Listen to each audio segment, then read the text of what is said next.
Good morning, everyone.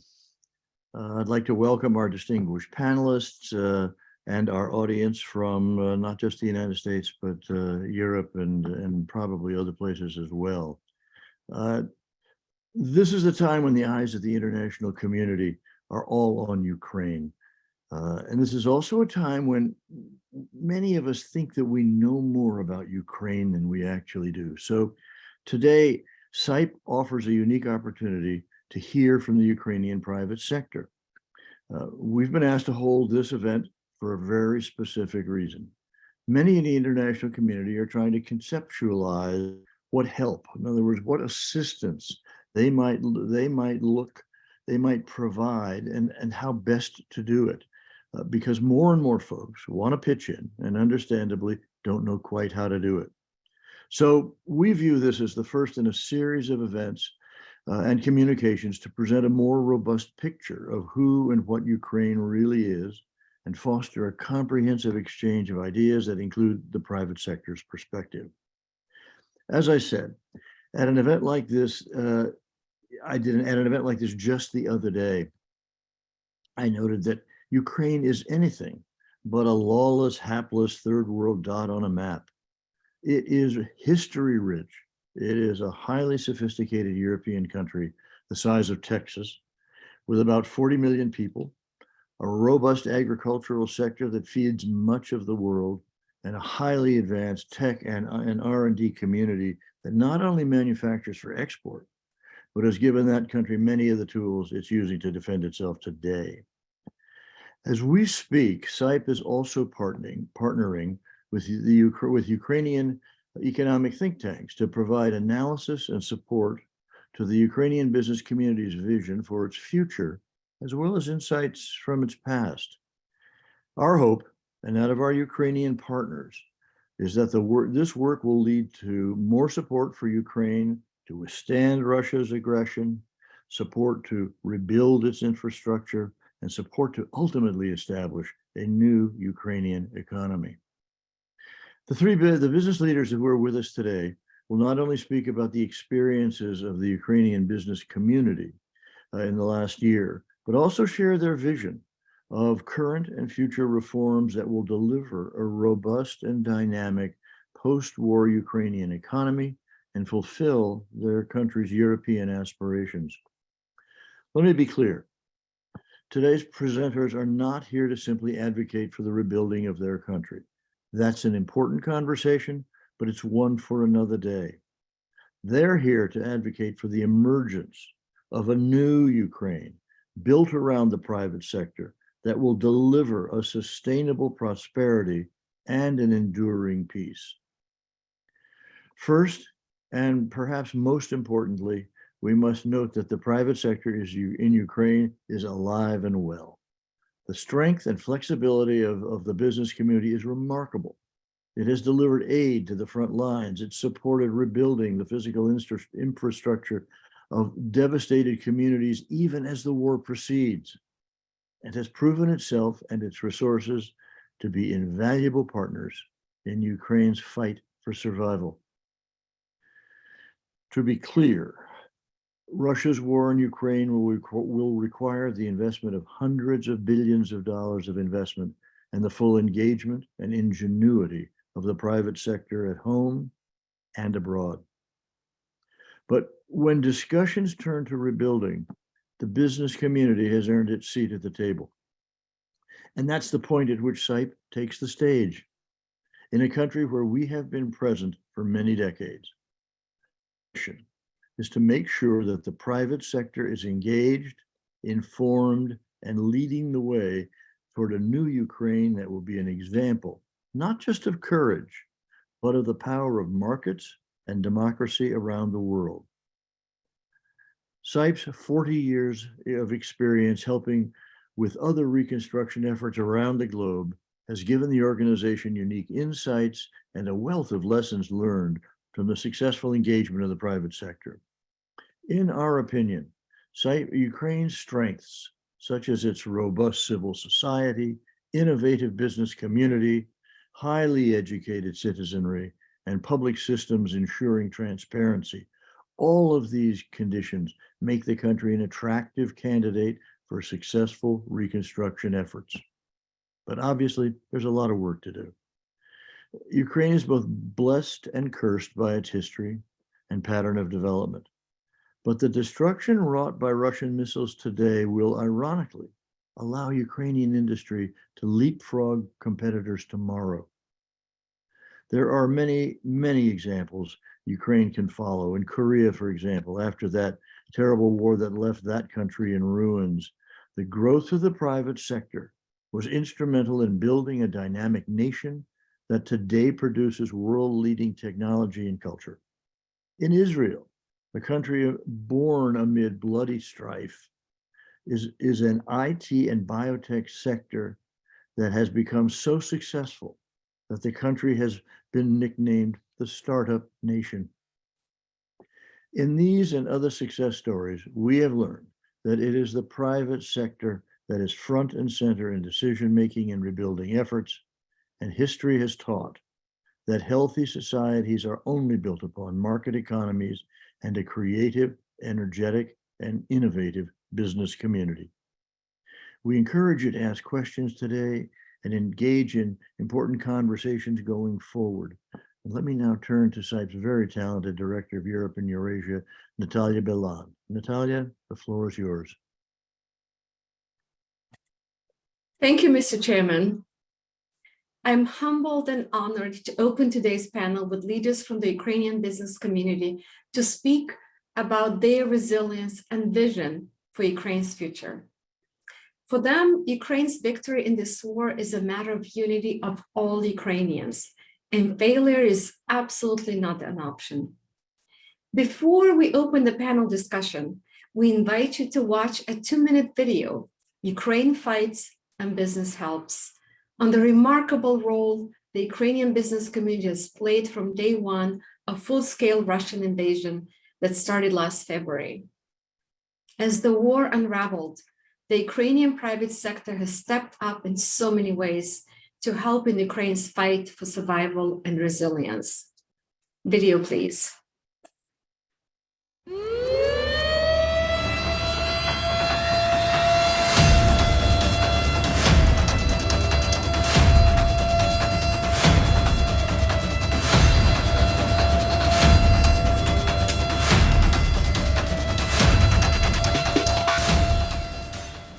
From the first days of the Russian invasion, Ukrainian businesses stepped up to defend its country, helping on the front lines and in the rear.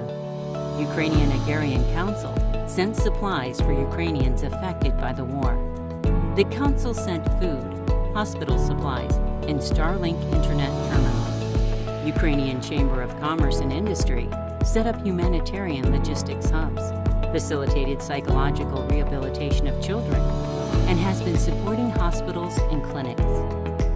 Ukrainian Taxpayers Association supported the armed forces with tactical vests. Ukrainian Security Industry Federation provided individual first aid kits, vehicles, generators, and thermal vision devices to the armed forces. Private Employers Association sent vests, helmets, clothes, medicine, and food for those in critical need, while also helping hospitals with medical supplies and equipment. All Ukrainian Professional Association of Entrepreneurs helped the armed forces by sending tactical vests, food, and medical supplies. It also assisted in the evacuation from the front lines. The CIPE NGO helped with military equipment, food catering for over 6,000 people, making necessities such as camouflage nets and supporting hospitals. Ukraine Fights, Business Helps, National Business Coalition, Ukrainian Business Council. Created with the support of CIPE. Panelists, please turn the cameras back on. Watching this video, I am deeply moved by the courage of all Ukrainians and the resilience and unity of communities all around Ukraine to support those who are suffering and in need. Small businesses have equally united to use their resources networks, and ingenuity to shift their production, services, and supply chains to help Ukraine prevail against unimaginable levels of aggression from their Russian neighbor. As we will hear today, Ukrainian believes the future is in their hands. They're not just looking to rebuild the old post-Soviet country, but rather transform Ukraine into a new modern economy and state that ensures peace and prosperity to all of its citizens and quickly becomes a contributor to global democracy and prosperity, as well as a full member of the European and Western family. With today's event, we aim to reach an audience in Washington, D.C. and in Europe who is committed to supporting Ukraine not only win the war, but also to rebuild and transform. As planning for supporting reconstruction of Ukraine is shaping up in earnest here in Washington, D.C. and in European capitals, the Ukrainian business community, especially those representing small and medium business from across Ukraine, must take part in these discussions to voice their vision for Ukraine's future and priorities for reconstruction. As we are learning from other reconstruction efforts, the robust ownership and voice of the local stakeholders, including the local private sector, is absolutely crucial for the success and sustainability of the rebuilding efforts. I am pleased to have such an opportunity today with three leaders of the Ukrainian business community. Katerina Glaskova is CEO of the Union of Ukrainian Entrepreneurs from Kyiv, representing over 1,000 small and medium enterprises around Ukraine. Nadia Bedrichuk, Executive Director of Ukrainian Direct Selling Association, member of the Supervisory Board of Ukrainian Business Council and National Business Coalition from Kyiv. And Andrei Dikun, Chairman of Ukrainian Agrarian Council, member of Ukrainian Business Council from the city of Umansk in central Ukraine. These three speakers represent jointly over 200 business associations and more than 40,000 Ukrainian SMEs from various sectors of the economy and from all regions of Ukraine. I want to note, all these organizations prioritize business integrity and ethics, from their membership requirement of not linking to any oligarchical business or government structure, to robust codes of ethics for all members. During the wartime, despite pain and destruction, these organizations have maintained their operations and staff and offered support to their SME members to relocate businesses and to rebuild supply chains. They also supported communities around them, both civilians and in the army, with humanitarian aid collected from within Ukraine and from abroad, such as food, medicine, and safety equipment, as you saw in this video. Before I turn to our speakers, I want to ask all of our audience members to use the chat function to write your questions for the panelists. I will ask them at the end of the panel discussion. Now I want to turn to our panelists. I would like to ask each of you to please share with the audience, how did your organization or business manage to not only survive this past 12 months, but also to continue to operate? What were the main challenges during this time, and how did you overcome them? Katerina, I want to turn to you first. Katerina. Thank you, Natalia. Hello, everyone. It's a great pleasure for me to take part in today's meeting and to represent the voice of Ukrainian business community of independent Ukrainian entrepreneurs. It was really a hard year for all of us, for all our country, and for business as well. And first of all, I want to express all my gratitude to all of you who are still supporting Ukraine. It's very important for us. And what about our business aid demonstrate resilience? From the day one of this full-scale war, Ukrainian entrepreneurs have been holding the economic front and, of course, support the army and support civilians. One short example about our members. Two IT companies, ST Falcon and Ajax, from the first days of war, create a special mobile application, Air Alert. It was very important at the first days of war. It was about missile dangers in different regions of Ukraine. Application was launched at the beginning of March. It's really very quickly. And now 11 billion people have downloaded in Ukraine, and me too as well.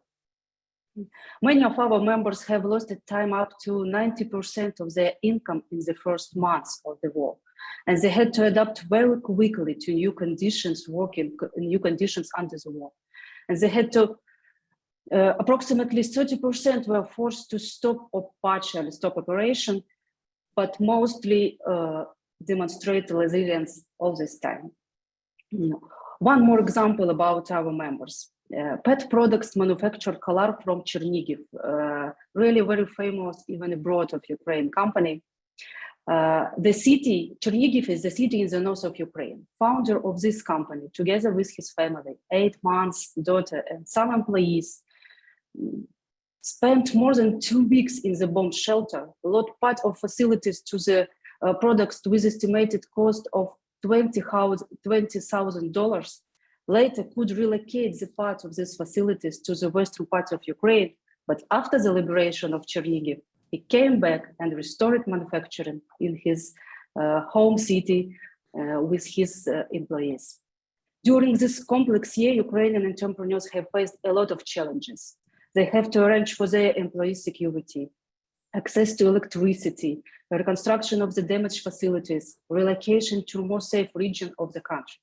Moreover, they have to pay taxes, save jobs, and carry out obligation, and they still do it now and continue providing their products and services. They are working extremely hard within the country, but at the same time, they are also looking for the new markets, new opportunities, new partnership and clients. They transform quickly and have plans for different scenarios.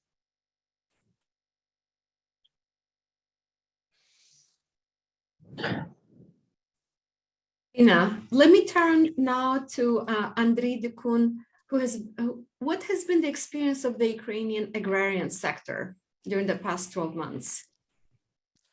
Yeah, good morning, ladies and gentlemen. Thank you very much for your attention to Ukraine. Thank you, CIPE, very much for organizing such important event, especially for Ukrainian small and medium business.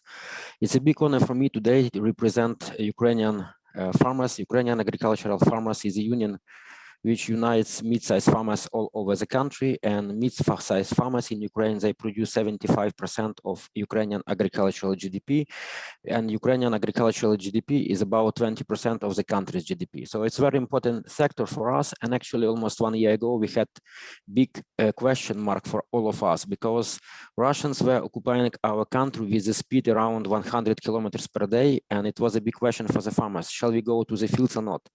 Shall we sow, should we sow or not? And at that time, it was taken very, at my point, brave decision. We all decided to go to the fields because we believed in the Ukraine, we believed in the Ukrainian army, in our Western partners, that together we will overcome all that evil. On the other side, we understood that as doing our activity as it was before was not possible anymore, like cooperatives, advocating interest of the farmers in the parliament and so on, we have war. So we are farmers, we produce food, and on the second day of the war, we start to provide food to the main cities like Kyiv, Kharkiv, Odessa, because we understood that if the cities are surrounded, they would stand as long as they have food. If they don't have food, they would not be able to fight. And I clearly remember the 2nd of March when together with a group of farmers on trucks, we were delivering grain to Kyiv, escorted by Ukrainian army, and all people from Kyiv were running away, and where we are moving into Kyiv because Kyiv was without grain, and that was our task.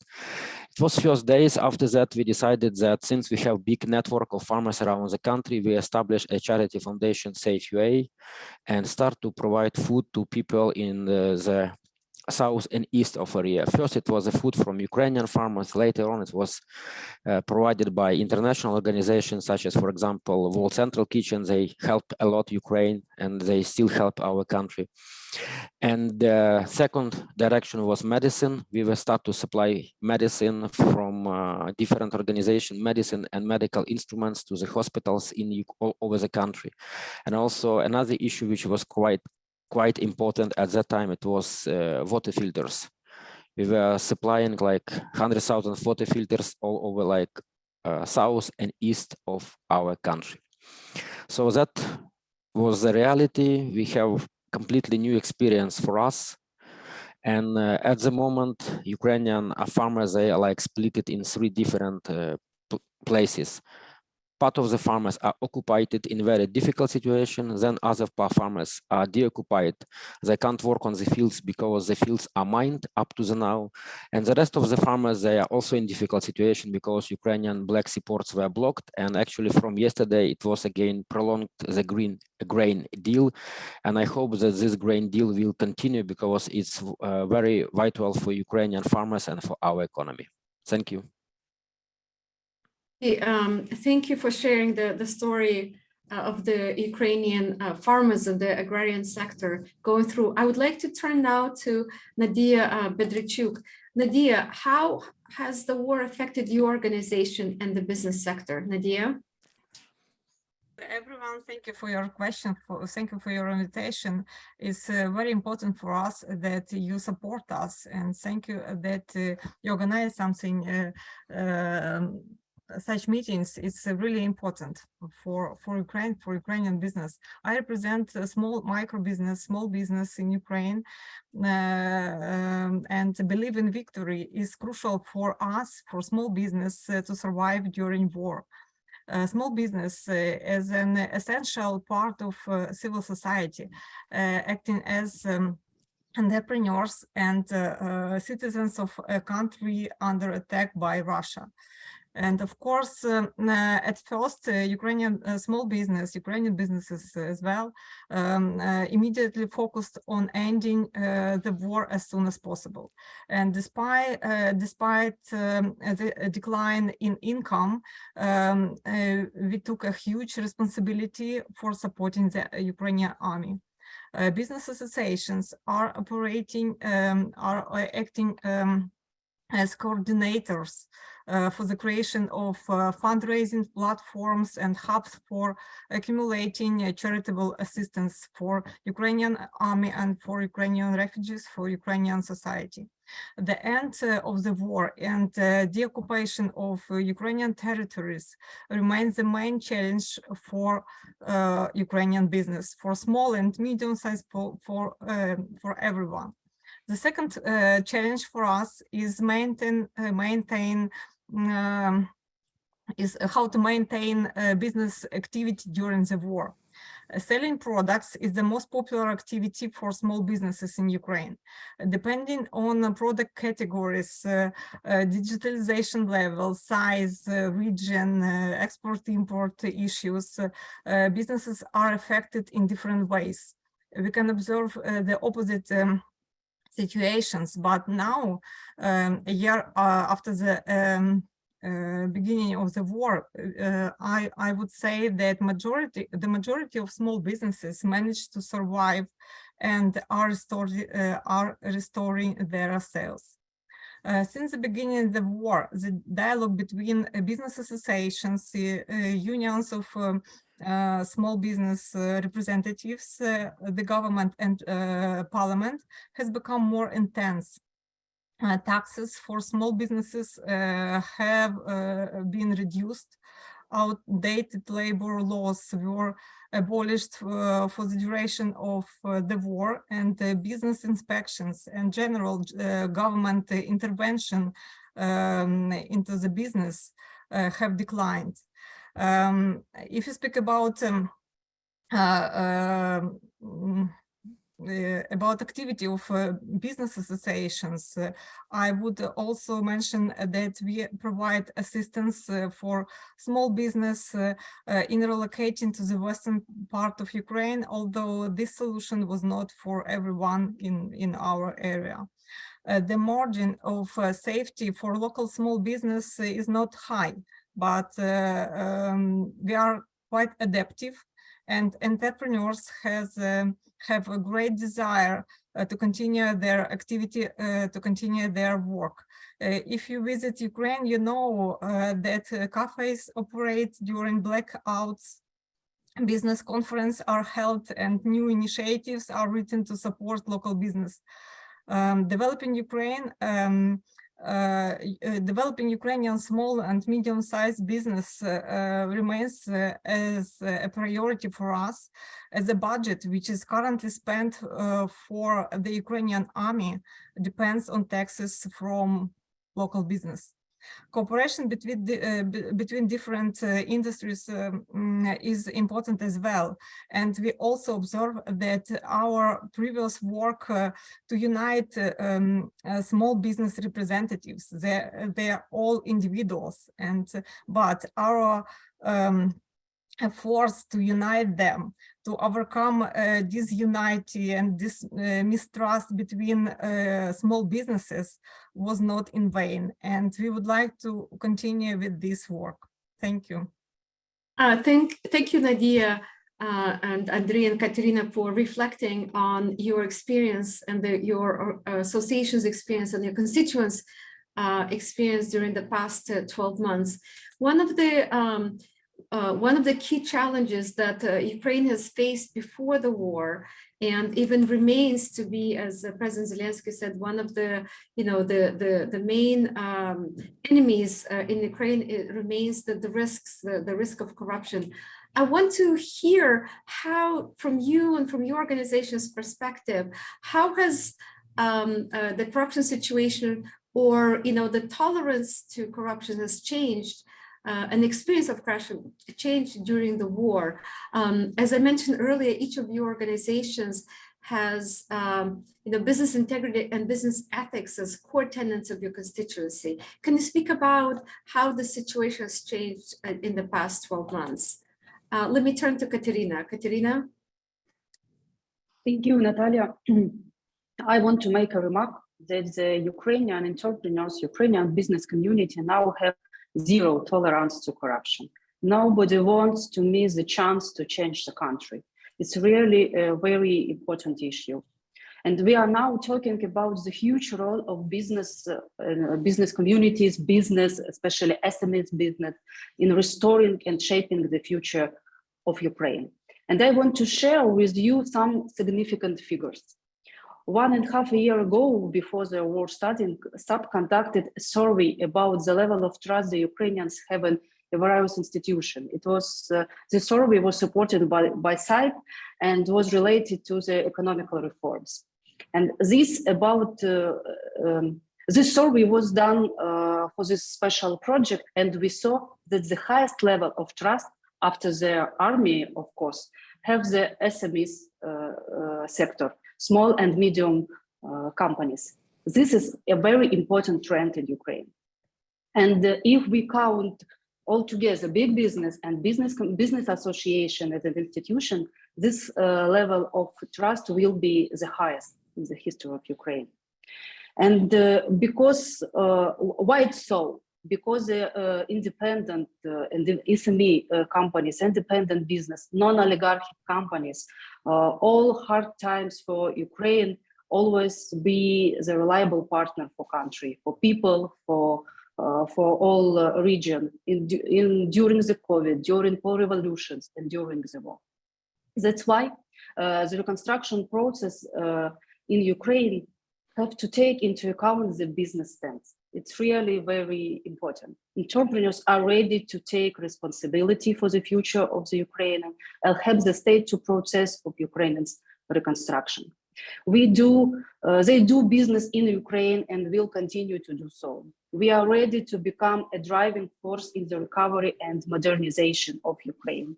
And we are, and we want to be, and we are the reliable partner to both the Ukrainian authorities and international partner. We could to add special competence to our authorities in this process, and we could maintain the trust of international partners. None of us wants to miss the chance for making Ukraine a great country. We are paying an extremely high price, so the answer is zero tolerance. Thank you. Katerina, that's very inspiring, and thank you for sharing the views and the experience of the community of small and medium enterprise that is united under the Union of Ukrainian Entrepreneurs. Now I want to turn to Nadia Bedrechuk. Nadia, you represent an association of direct selling, so the micro businesses, the small businesses. You also represent, you are a member of the National Business Coalition. What can you share with us about the change in tolerance and experience with corruption during the war? Thank you for your question. I totally agree with my colleague Katerina that Ukrainian private business have zero tolerance for corruption, and we view the fight against corruption as essential part of economic reforms in our country that cannot be put on hold even during the war. Even before the war, private business were active players in promoting transparency in Ukrainian economy. And this is still a relevant agenda for us. We acknowledge that road ahead is not easy, but we cannot let the war slow down the pace of reforms. Ukraine has been plagued by old state institutions, nepotism, the influence of corporations on political decision-making. Although progress has been made in cleaning up Ukraine, we want to accelerate the process through increased transparency. We will use all available tools to advocate for anti-corruption legislation, and we have achieved success, such as in January this year, when our coalition pushed for a law requiring the disclosure of prices for food purchase made by the Ukrainian army, which was quickly passed by the parliament. Moreover, now I would say that we are observing a clear reduction of in corruption, which was driven by Russian business interests and agents of Russian influence in Ukraine. We have observed fewer behind-the-skin political decisions, but we must remain attentive and strengthen the process of transparency constantly. Digitalization, as my colleague told as well, digitalization is a tool that can aid in the fight against corruption by reducing the opportunity of civil servants to influence business development, including small business development. We support the simplification of permit procedures, deregulation, and limiting the powers of inspection bodies in the economy. When it comes to the risks of corruption in Ukraine's recovery, we suggest involving business associations for expertise, as well as creating transparent distribution mechanism for investment funds. Private Ukrainian business are on the side of transparency, providing necessary feedback and for donors, for government, and advocating for equal access to finance and effective control. Thank you. Nadia, thank you. You spoke about the engagement that the business associations have had even during the war to improve the conditions, the requirements for reporting, for tax payment of the small and medium business towards government. I want to turn to Andrei. Andrei, how has the relation between the government and business overall have changed in the last 12 months? What is different between this relation? Andrei? Even though it is a war, we think that it's like a window of opportunity for us, because Ukrainian government and Ukrainian parliament, Ukrainian people and business we become very close to each other now. And we can count only on ourselves and on our partners who help us. So since that time, we have decided that we should not wait the end of the war to make some reforms. We should start it immediately. So we decided together with our farmers to fundraise money and to give this money to a think tank which could work and advocate our interest in the government of Ukraine and in the parliament of Ukraine. And honestly, for this 1 year was done more than for previous 5 years. It sounds maybe a little bit strange, but it is a reality, because it's time not only to win the war, it's time to change the country. The previous subject, which was very nicely described by my colleagues about corruption, it's right time to change it once forever. And it could be the last chance for Ukraine. Actually, I can give you like a few samples. For example, the Ministry of Agriculture recommended us as a non-government organization to work with many donors, because they trust us, and now donors trust us as well. And it was recommended by the Ministry of Agriculture. Together with Ministry of Agriculture, for example, we have a joint working group with our Polish friends. We have actually, and I will use this opportunity today to talk to all of you, because all the world is helping us, but our Polish friends, they do not allow us to export through the Poland. And we have reduced amount of agricultural products which we could export through the Polish border. And now Polish authorities, they are doing a lot of things to not to help us, actually. They don't help us. And together, like Ministry of Agriculture and we as a private sector, together we go to Poland, we talk to the authorities, we talk to European Commission, to European Parliament, and we do it together. And it was never before. It was like Ministry, they had their own life, or Parliament, they have their own life, and now we all have one life, one story. And I'm quite sure that we will do our best not to change this situation after the victory. That's all from my side. Yes, thank you, Andrei, for sharing sharing how the agrarian sector has been able to cooperate with government, and also the engagement we've had outside of Ukraine. Nadia, can you speak a little bit more about the how you engage with government, and what how is this dialogue going in terms of engagement both with government but also with parliament? Thank you. I would say that the Ukrainian government has engaged in the more intensive dialogue with business representatives to address immediate problems, but much less discuss long-term reforms with us.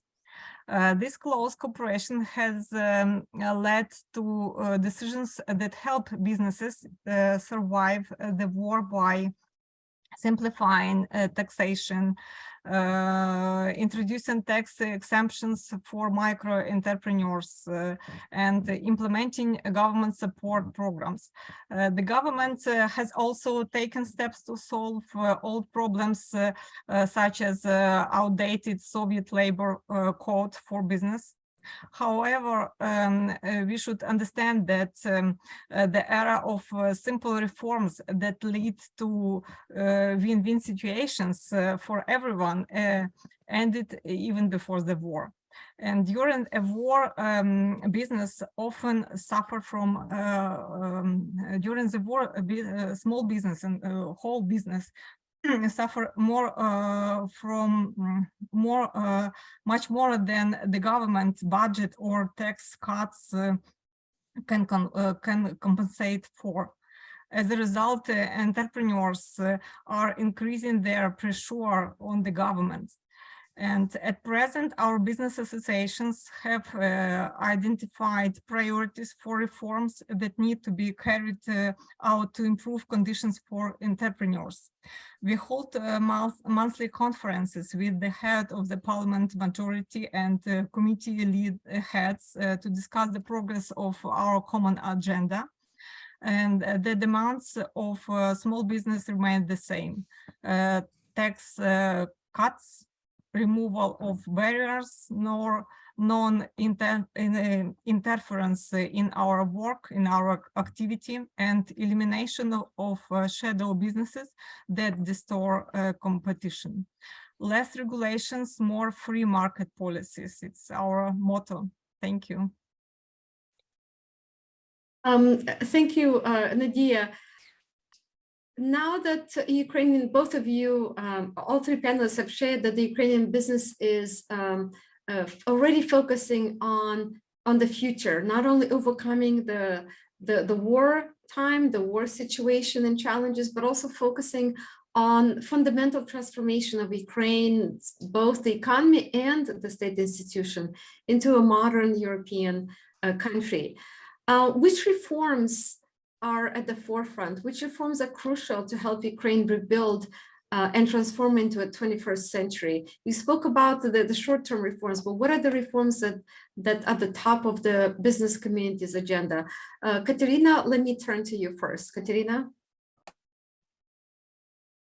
Yes, thank you for the question. The answer is very simple. We want to live and to operate in a country with transparent and equal rule for every entrepreneurs. Members of the Union of Ukrainian Entrepreneurs recently approved the new top 5 demands of business to the authorities, top 5 priorities, which were important for us. Currently, they are as follows. Tax reform, anti-corruption tax reform, and really cut taxes, total deregulation, anti-monopoly approach in infrastructure, involvement of business community in the development of European integration legislation and European integration in the whole topic, and the inevitability of officials' responsibility for violation. It's maybe the answer to the previous question about corruption as well. We also stand for digitalization. After all, the reduction of the human factor in communication between the state and business or citizens reduce corruption risks. Sub-analytical center supported by CIPE works on relevant proposals and takes an active part in shaping these reforms together with government and together with parliament in a different working group, and of course together with our business community. Moreover, in the near future, we will start a new project of the shaping formation of the economic policy of Ukraine after the war. Leading experts, economics and business leaders, business representatives will be involved in this process, and we will work on it during next 6 or more months, and we'll make this whole shape this vision what it have to be this new economic policy of Ukraine. Thank you. Let me turn to back to Nadia Bedrechuk. Nadia, what are your thoughts on the crucial reforms needed to transform Ukraine? Nadia? Okay, if you speak about our European integration, about our development, economic development, we choose different reforms like specific reform of the Bureau of Economic Security. The Bureau of Economic Security is the only body authorized to investigate economic crimes. Ukrainian business is advocating for a transparent procedure for selecting the heads of the Bureau and the involvement of independent international experts to oversee its work.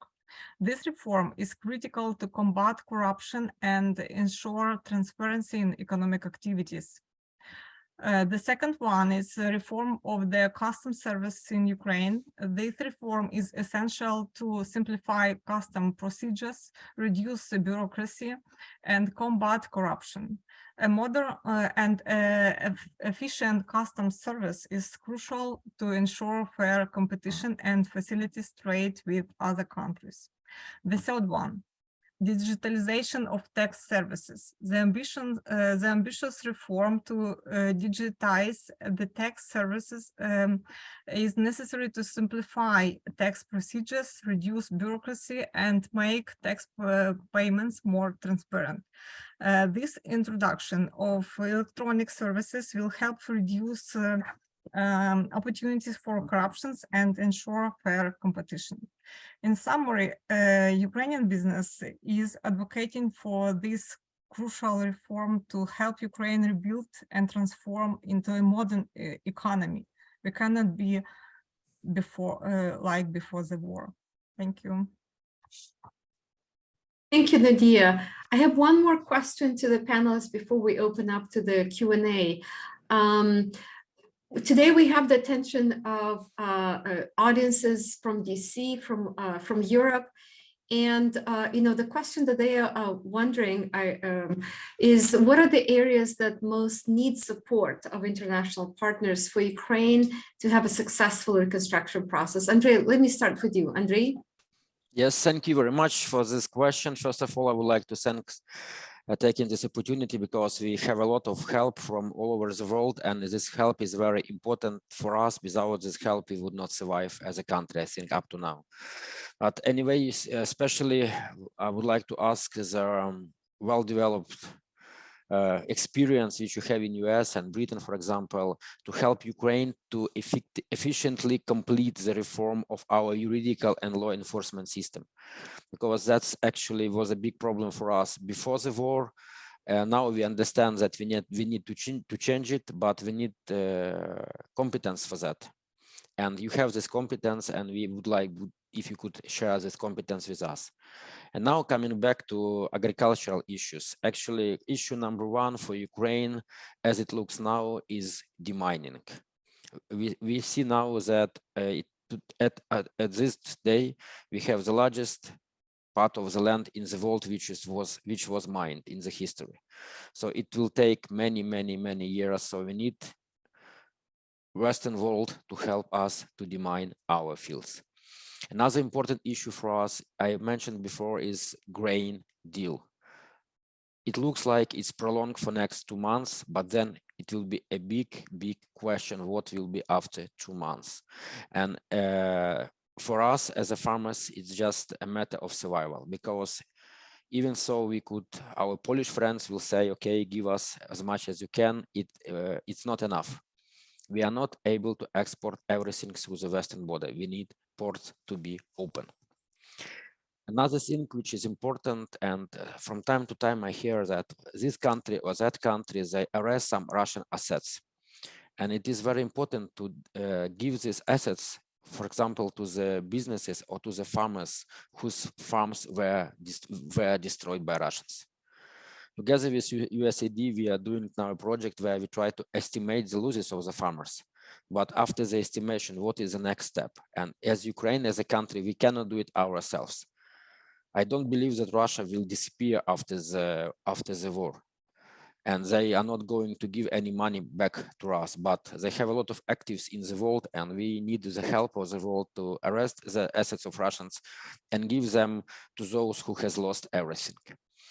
And last but not least, as an organization, since the beginning of the war, we were supplying 4x4 pickups to Ukrainian army, which are extremely popular now for them, and they help to save their lives and so on. But unfortunately, EU countries are now empty. So we do not have possibility to buy any more pickup trucks in EU. And if we could find partners in US who could help us to organize the shipment of such 4x4 cars to Ukraine, and we could later transfer them to our army, I would be more than happy. Thank you. Thank you, Andrei, for being very specific in the areas that you'd like to highlight to the international partners. Let me turn to Katerina. Katerina? I want to support the messages of my colleague Andrei, and especially about the judicial reform. It's very important, really. And what I want to add, Ukrainian business suffered $13 billion direct losses as a result of Russian aggression. Total indirect losses reach more than $33 billion. And we are mainly talking about large and medium-sized enterprise. And this is indicated by the results of a study conducted by a number of analytical centers in the Kyiv School of, the leader of this project, the Kyiv School of Economy. We don't have the exit sum of the SMEs losses, but it's more, this figure is more huge.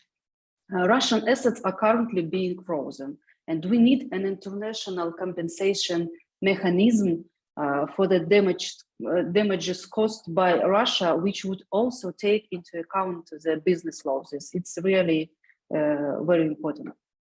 Another issue is the support of SMEs. They experience the lack of funding. So financing funds and guarantee instruments that are directly tailored to the SME specific needs are needed by Ukrainian small and medium companies to survive the year 2023. We realize that it would be the hard year as well. I want to mention one or even two topics from another area: assistance in training a new generation of civil servants capable of implementing the necessary reforms in Ukraine. It is already very important for us, a new generation of these people.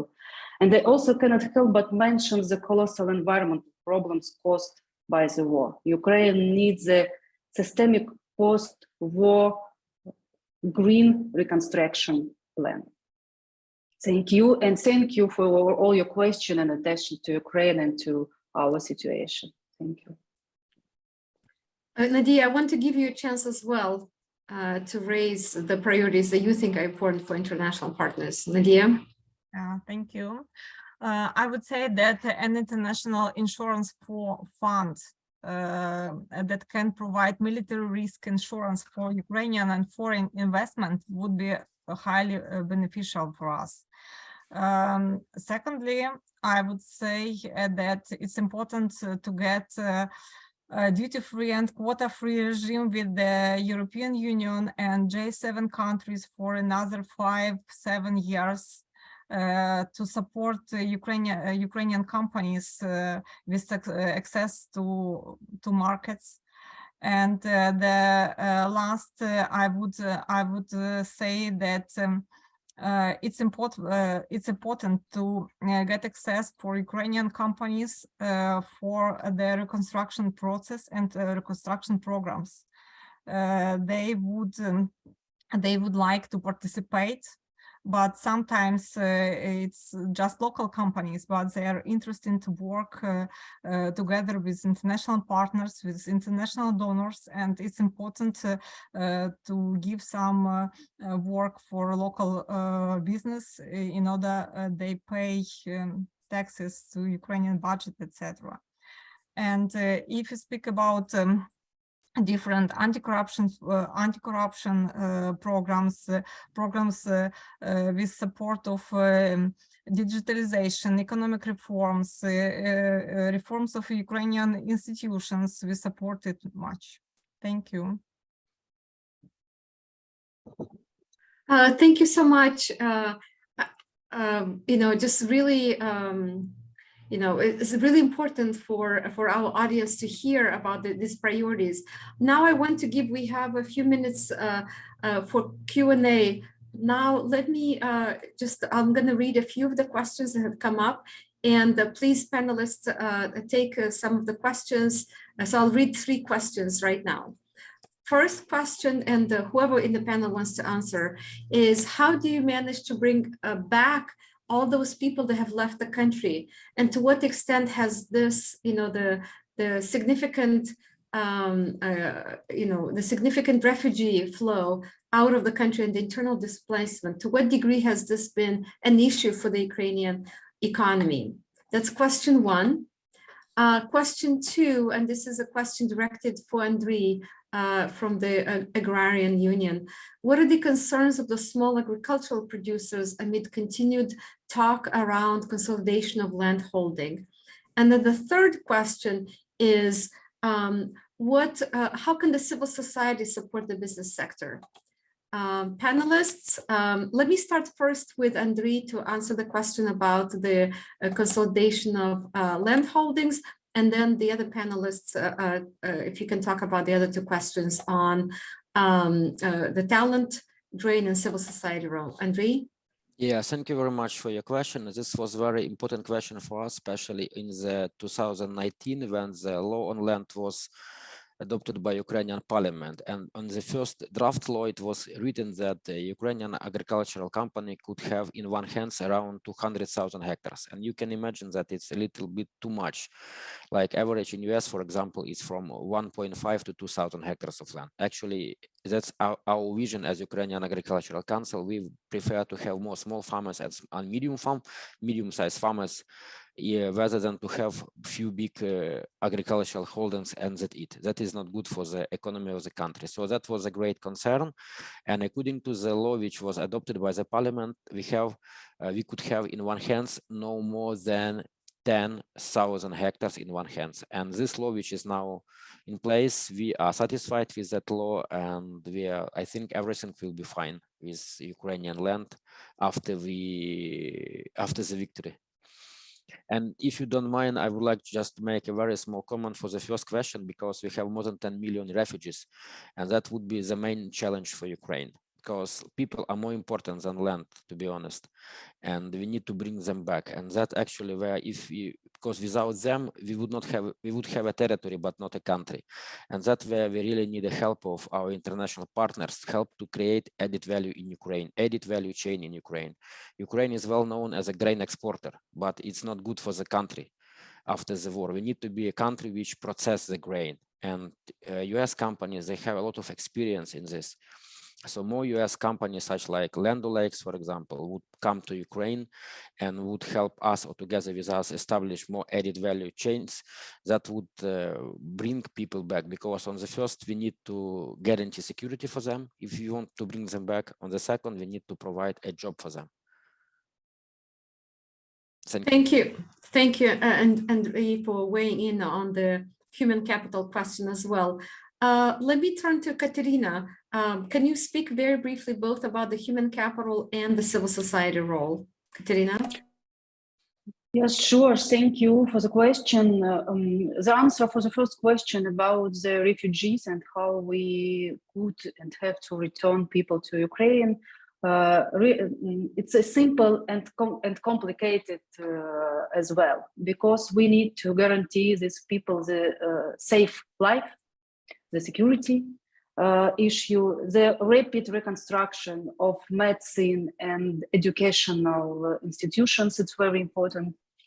And of course, I agree with Andriy, we have to show the value of the business, the value of the country, and they believe in Ukraine, they believe in our victory, but they need maybe some more arguments to return home and to feel safety and to feel the big part of this society, of this country. I agree that without people, only with the land, we couldn't be the real country.